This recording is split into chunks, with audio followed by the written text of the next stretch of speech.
Hello guys, I am Rahul Garg and this is my first tutorial. In this tutorial we will cover how to insert data into database using ASP.NET Web application. So for this I am going to create a new project.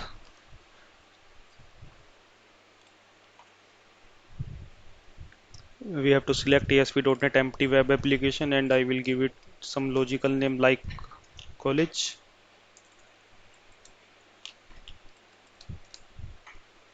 and then click on OK. As it is already created, I will give it some other name like college 1.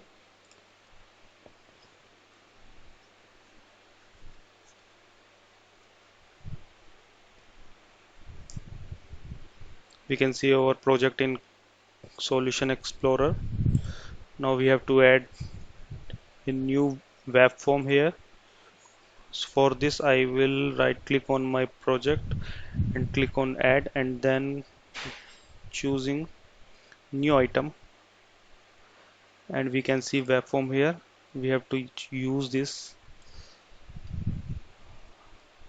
I will give it a name like student and then click on add.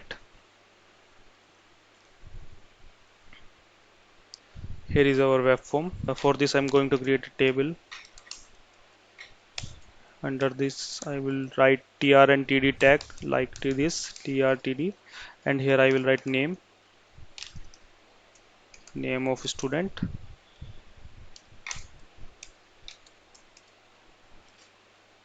I will create some text box also for the values to be entered, and I will provide a logical ID to it like txt name run at server.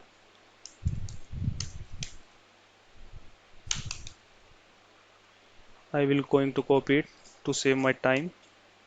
trtd, again trtd, again trtd. We will add some random fields like age, txt8, txt age will be its age id. Now address,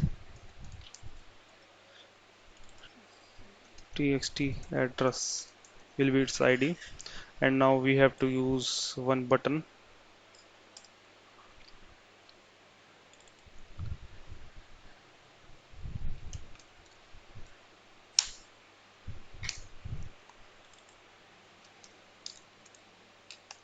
btn save will be the id of our button, and now we have to show some text on our button, so I'm using text property and writing save. This save will be displayed on our button. Let's see what we have done so far. I'm going to run it directly by clicking on this play button.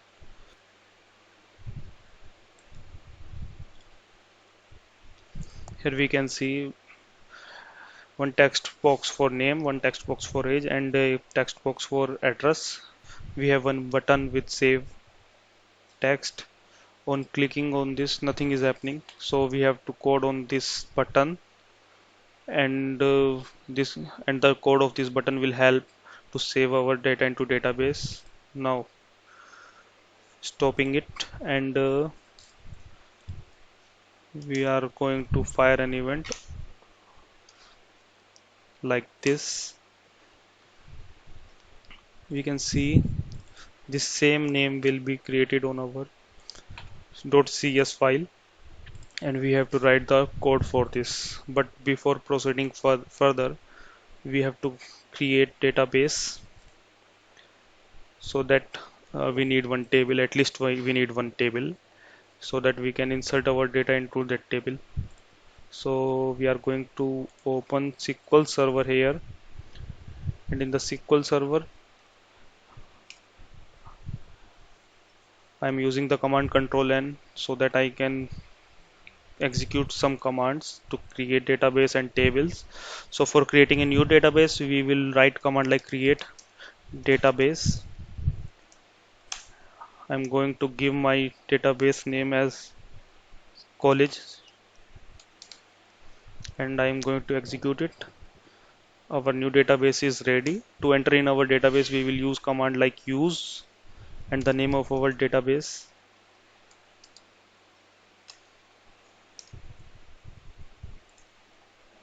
Selecting this command and then F5. I'm using F5 to execute my command.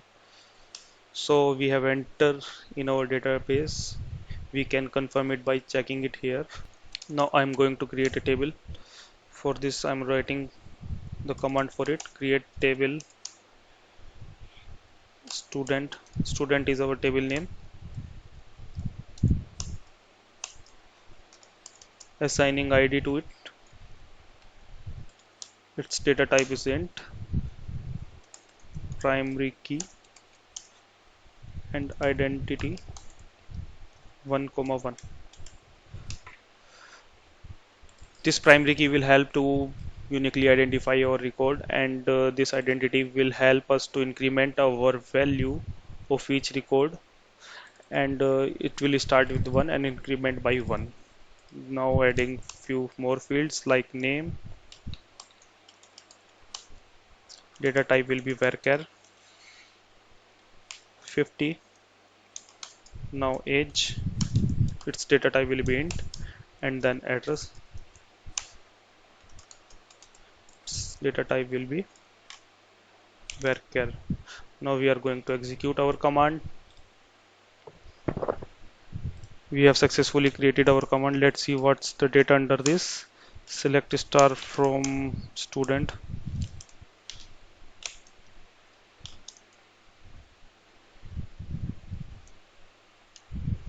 As we can see, there is no data. We will insert our data using ASP.NET Web Application.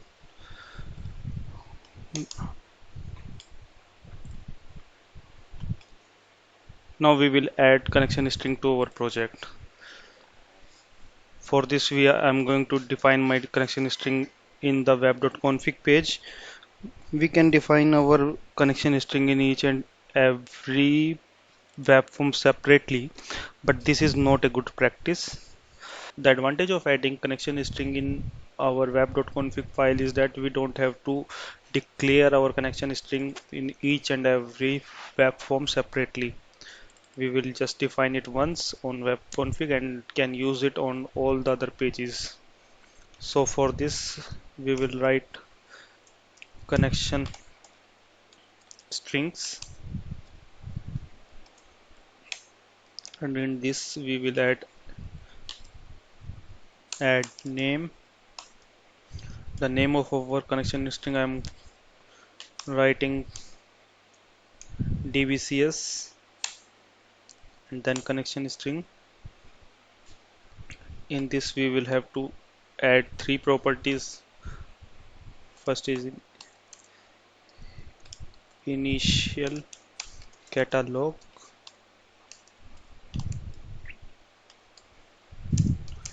second is data source, and third is integrated security.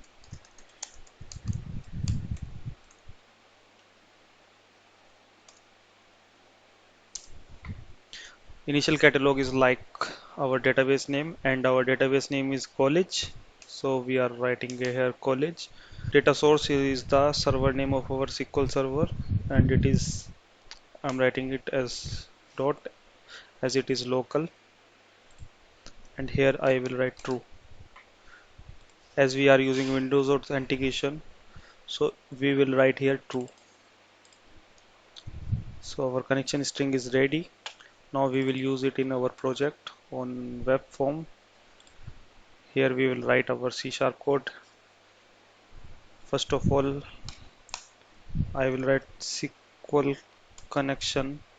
It will not take our SQL connection, so for this we have to add some namespaces here, which will be needed here. We will write using system.data.sql client, and now we will see that it is taking SQL connection. We will give it a name. We will give a name to our object like con, and then new SQL connection. Here we will write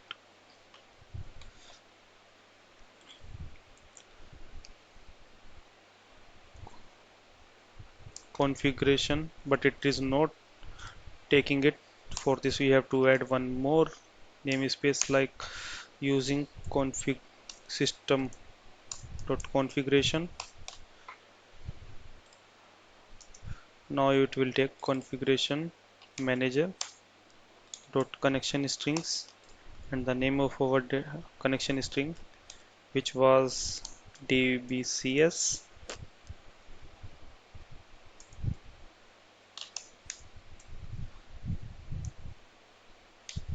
and then we will write connection string.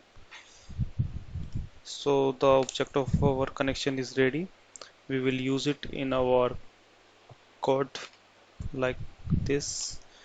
We will open our connection, and if you open our connection we have to close it as well. So I'm writing in the very beginning. Now we will add some steps to it.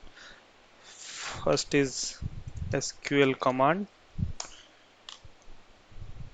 cmd equals to new SQL command.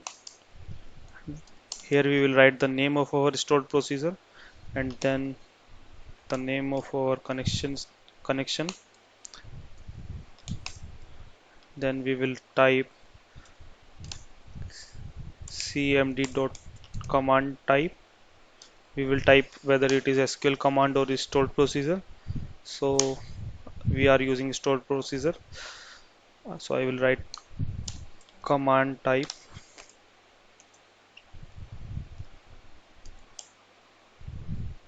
It is not taking. For this we have to add one more namespace, which is using system dot data.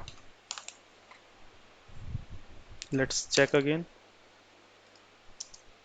Yes, it's taking it now. Command type dot stored procedure. Now we will add our parameters to it, which will be passed to the stored procedure. For this we will write cmd dot parameters dot add with value.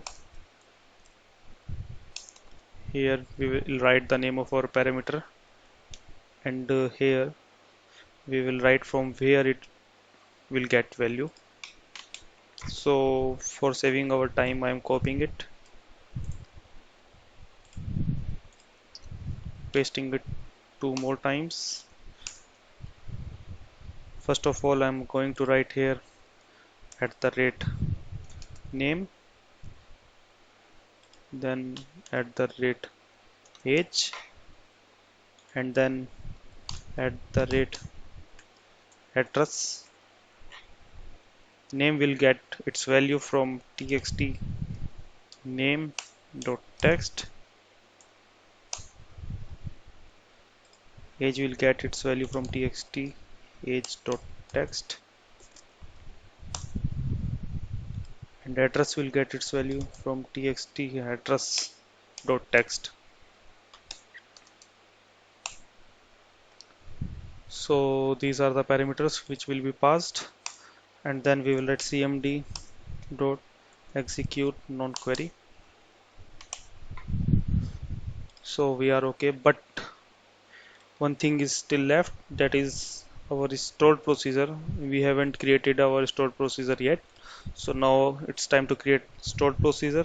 For insert, if you don't know how to create a stored procedure, you can learn it in my videos.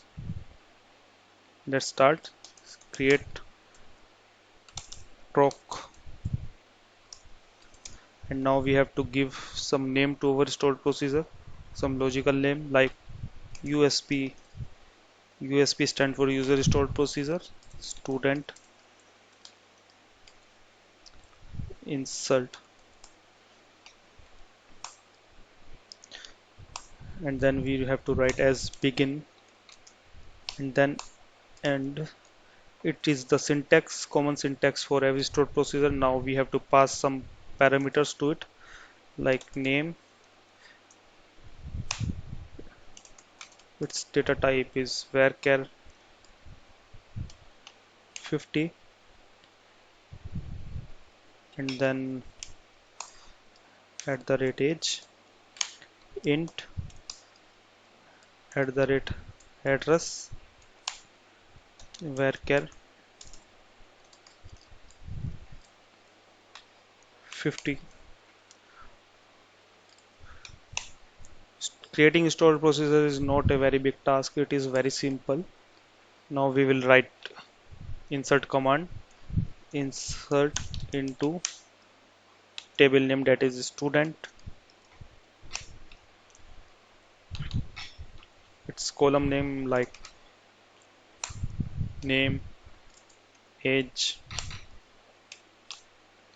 and address, values,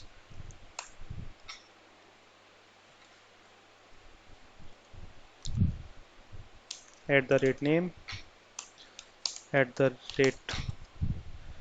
@age, and @address. So these are the parameters which will be get from ASP application. So this @name will be passed to name, age will be mapped to age, and address will be mapped to address. Now we are going to,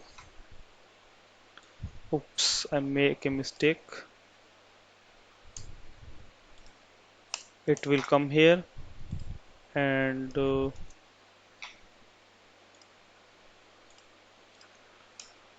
now it's ready. We have some error here. @name, it's showing error @name varchar. We have typed wrong spelling of varchar, so now we are going to execute it again. Complete it successfully. Now we can use our stored procedure. You may think that why I haven't used ID parameter in our stored procedure. The reason behind this is that ID, while creating my table, I keep my ID as identity, which will auto increment it. So we don't need to add our ID in our stored procedure. Now using this stored procedure here, alright, now run our project.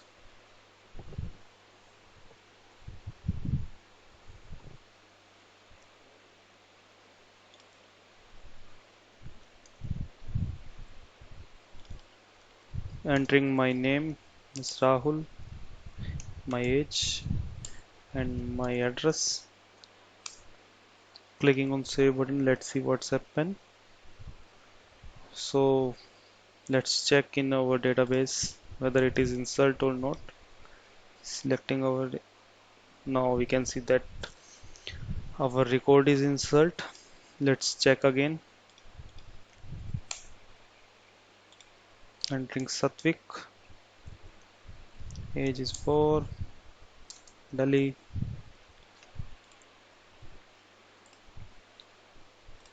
Executing the same command again. So now we can see there are two records. Alright, so this is how we can insert data into our database. So friends, I hope you enjoyed this video. In my next video, I will cover how to display data and how to delete data using ASP.NET. Alright friends, in my next video, I will cover how to display data and how to delete the data using ASP.NET web application. I hope you enjoyed this video, and don't forget to subscribe my channel and share this video. Thank you.